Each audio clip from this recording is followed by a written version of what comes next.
livro de Jó, capítulo 38, vai dizer assim: depois disto, o Senhor respondeu a Jó de um redemoinho e disse: quem é este que escurece o conselho com palavras sem conhecimento?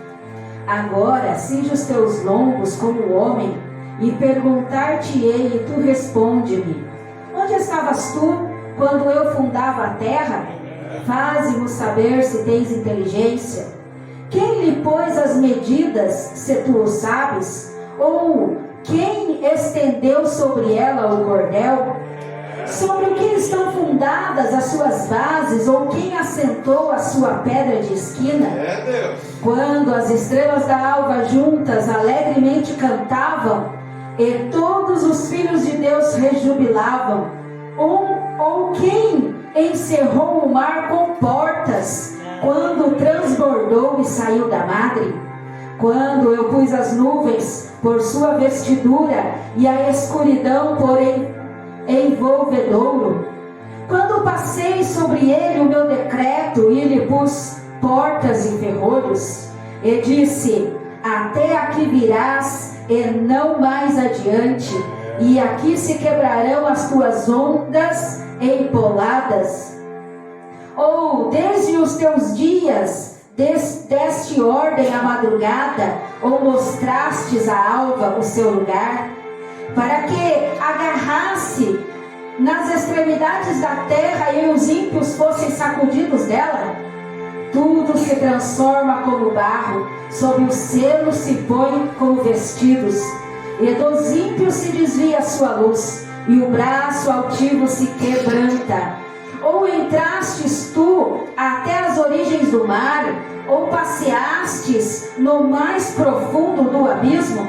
Ou descobriram-se-te as portas da morte, ou viste as portas da sombra da morte? Ou com o teu entendimento chegaste às larguras da terra? Faze-nos saber se sabes tudo isso. Onde está o caminho da morada da luz? E quanto às trevas, onde está o seu lugar?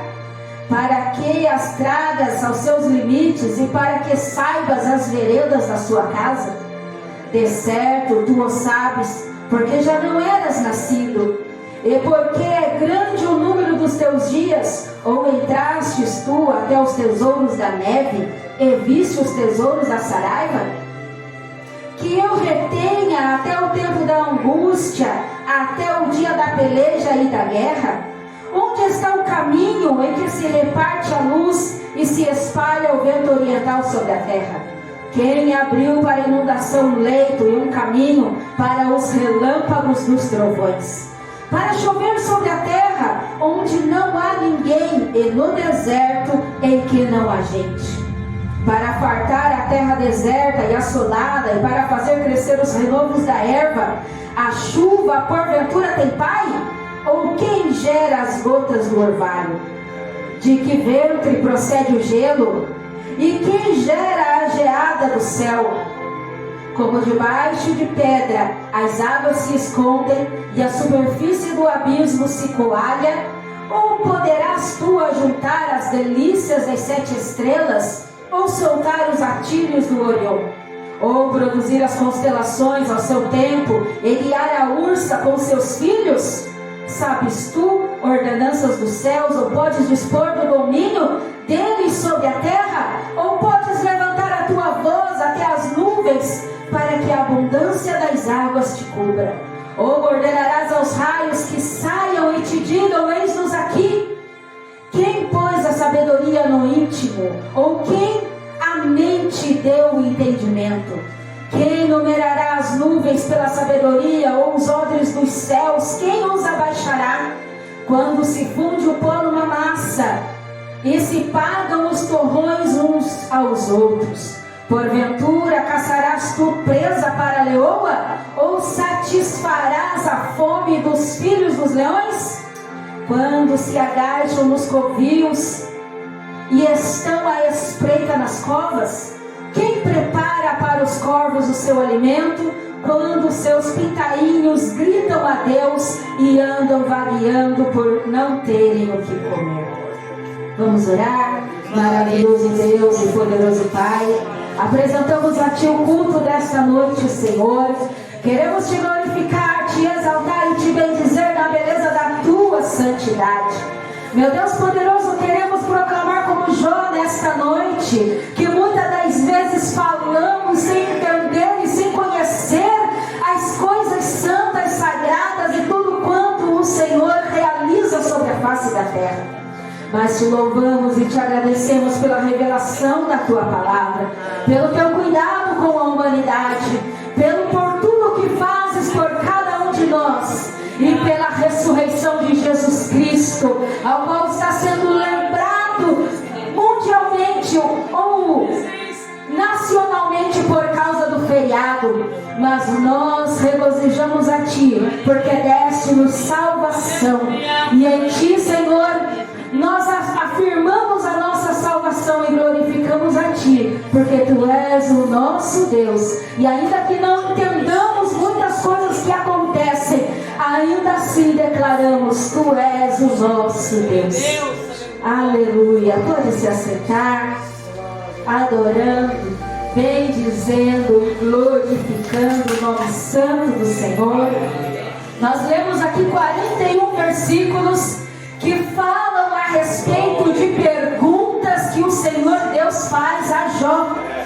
Porque Jó, em meio à sua dor, em meio ao processo em que ele está passando, processo de perdas, processo de abandono, processo de enfermidade, Jó, ele levanta a sua voz e ele amaldiçoa o dia do seu nascimento. E ele diz: maldito o dia em que se disse: nasceu-lhe um menino. Porque ele preferia nem ter nascido do que estar passando por tudo aquilo. Muitas das vezes nós não amaldiçoamos o dia do nosso nascimento, mas a gente fica remoendo os nossos problemas dia após dia, dizendo: porque eu estou enfermo, porque eu estou em prova, porque eu estou desempregado, porque eu estou na luta, porque eu estou sendo perseguido. E muitas das vezes nós ficamos remoendo as mesmas questões e não olhamos para a grandeza do nosso Deus. Eu fico imaginando Deus olhando o ser humano e olhando, ouvindo os nossos questionamentos, porque todos questionam.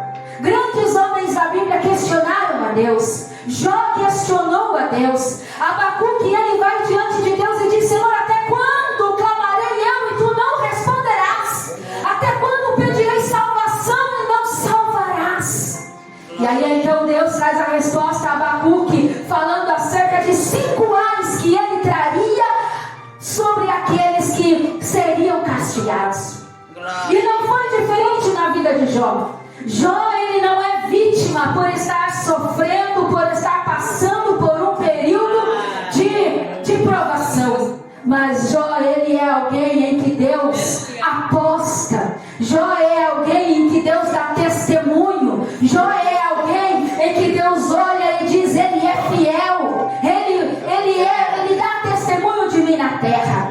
E aí Jó, num período de fraqueza, ele se depara com as suas reclamações. Quantas vezes eu e você também não nos deparamos com as nossas reclamações, questionando Deus, reclamando do que estamos passando, às vezes até sem perceber, às vezes no automático. É tão costumeiro, a gente pergunta: como vai, irmão? Estou doente, estou mal, estou com dor, estou assim. Mas é bem improvável nós perguntarmos a alguém: como vai, irmão? E falar como aquela mulher que estava com um filho morto em casa e dizer: vai tudo bem. E na verdade é essa a resposta que Deus está esperando ouvir de nós. Na verdade, a provação que nós passamos é para que o nosso aperfeiçoamento chegue nesse nível. Porque é possível, é capaz passarmos por todas as provações e ainda darmos glórias a Deus. E ainda entendermos que tudo está no controle de Deus. E o reconhecimento de Jó após o questionamento de Deus a ele é maravilhoso. Jó, ele diz assim para o Senhor: olha, Deus, esquece tudo que eu falei, porque na verdade eu falei daquilo que eu não sabia, do que eu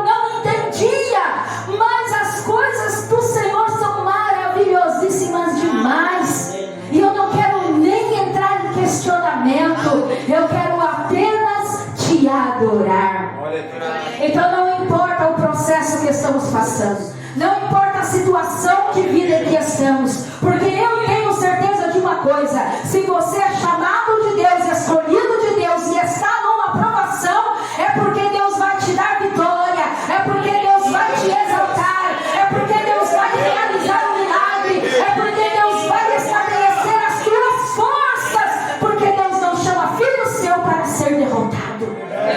E o prazer do Senhor é que nós possamos andar lado a lado com Ele, não questionando, mas o adorando, porque quando trocamos questionamentos por adoração, o Senhor, Ele muda o nosso cativeiro, o Senhor, Ele troca o nosso estado, o Senhor, Ele entra com a vitória. E parecia improvável Jó ter vitória, porque como se restaura da morte? Como se restaura de perdas? Como se restaura de tantas agressões que ele sofreu ao longo do seu processo? Deus, Ele sabe trabalhar e Ele sabe recompensar. Deus, Ele sabe retribuir e Ele sabe dar em dobro tudo aquilo que nós perdemos ou deixamos de receber. Na verdade, o nosso Deus, Ele é maravilhoso demais. E tudo que nós precisamos é continuar firme e declarando, não importa o tamanho da prova, não importa o tamanho da luta, mas declararmos: eu sei o Deus que eu sirvo, e não importa esta situação momentânea, o que importa é o que Deus é capaz de fazer, o que importa é que Deus tem projetado a realizar sobre as nossas vidas. E para Jeremias o Senhor disse: eu é que sei os pensamentos que tenho a vosso respeito. E os pensamentos de Deus eram de paz e não de mal, para fazer o bem, para dar à nação aquilo que eles necessitavam. E muitas das vezes nós achamos que Deus não quer nos dar aquilo que necessitamos. Muitas das vezes achamos que estamos sendo injustiçados com as provas da vida. Mas Deus, Ele é justo. E se há uma aprovação sobre nós, porque há também um propósito de Deus nas nossas vidas. E se nós passarmos este propósito adorando como estamos aqui nesta noite, engrandecendo o nome do Senhor, como viemos com o propósito de fazer nesta noite, o Senhor, Ele muda cativeiro. O Senhor, Ele dá em dobro. O Senhor, Ele tira a dor.